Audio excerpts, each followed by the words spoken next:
আসসালামু আলাইকুম, শুভ সকাল। সবাই কেমন আছো? হাঁটতে বের হইলাম, কিন্তু আজকে আমার শরীরটা বেশি ভালো না।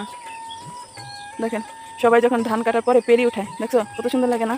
আর আমাদের এখানে তো চিংড়ি মাছের চাষ করা হয়, তার জন্য প্রতি বছর কিন্তু এই যে পেরি উঠানো হয়। তা না হলে চিংড়ি মাছের চাষ করা যায় না।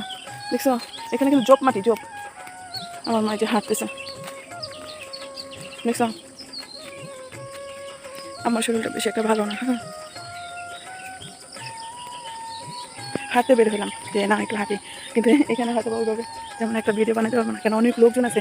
তাও ফাঁকে ফাঁকে যদি যতটুকু টাইম পারি ওইটুকু আমি ভিডিও বানাবো। হ্যাঁ, দেখুন সবাই সকালবেলা হাঁটতে পেরেছে।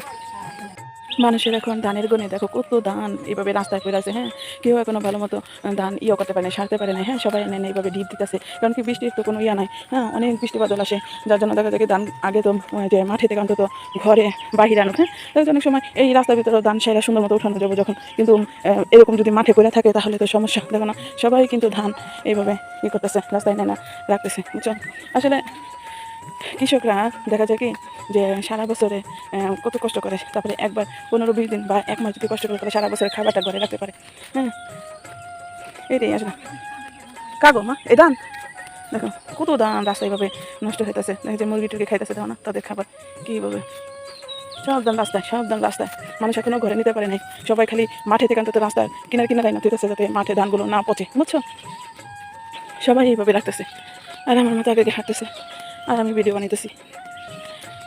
তো আসলে ভালো লাগে আর কি। দোকানের রাস্তার পাশে যাতে কাজের শেষে মানুষ একটু এরকম ছোটো ছোটো দোকান আছে, যাতে মানুষের করতে পারে, ক্ষুধা লাগলেই যাতে খাইতে পারে কিছু না কিছু। হাঁটতে হাঁটতে কিন্তু অনেক দূরে আসছি, এবং ভিডিও বানাতে দেখো না বাগান, এবং সবাই যে গরুর মুইঠা যে না গোবর আছে না, গোবর মুইঠা মানে আমি কখনো ধরতে পারি না, আমার কেমন লাগে। দেখো বাগান কত সুন্দর লাগতেছে, সাথে লতি গাছ। আর এই যে কি মা যাবা না, শেষ তোমার যাবা, চলো।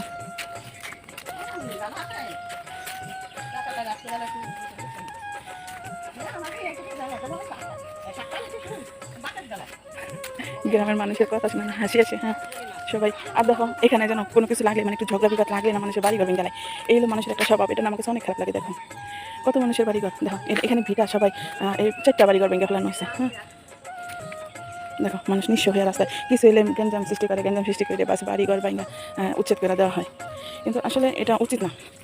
কিন্তু কী করবো, মানুষের যে আছে না যে ভালো থাকতে মনে চায় না। কিছু মানুষ আছে যে ভালো থাকতে মনে চায় না, কী করে তারা হুদয় মানুষের পিছনে যা লাগে ধন রাখতে যায়, তো নিজে ওই জায়গা থেকে উঠা যায়।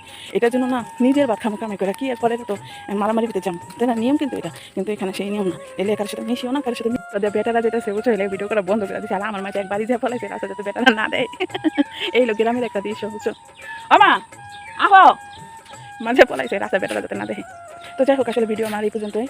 তো তোমরা সবাই ভালো থাকো, দোয়া করে আল্লাহ যেন সবাইকে ভালো রাখে। আবার সামনে তো ঈদ তাড়াতাড়ি চলে আসছে। হ্যাঁ, তা ওইটা আমার মায়ের বাইরে দিতেছে বাগান থেকে। তো ঠিক আছে, আমার ভিডিও এই পর্যন্তই সমাপ্ত। তোমরা তোমরা সবাই ভালো থেকো। হ্যাঁ, সকাল সকাল তোমাদের মাঝে ভিডিওটা উপস্থাপনা করবো, তোমরা সবাই ভিডিওটা দেখো। আর একটু কমেন্টে জানাও যে আমার ভিডিও কি ভালো হয় নাকি এইভাবে ভিডিও দিব। হ্যাঁ, তোমাদের উৎসাহ পাইলে দেখা যায় আমি আরও ভালো ভালো ভিডিও দেওয়ার চেষ্টা করবো। ঠিক আছে, আল্লাহ হাফিজ।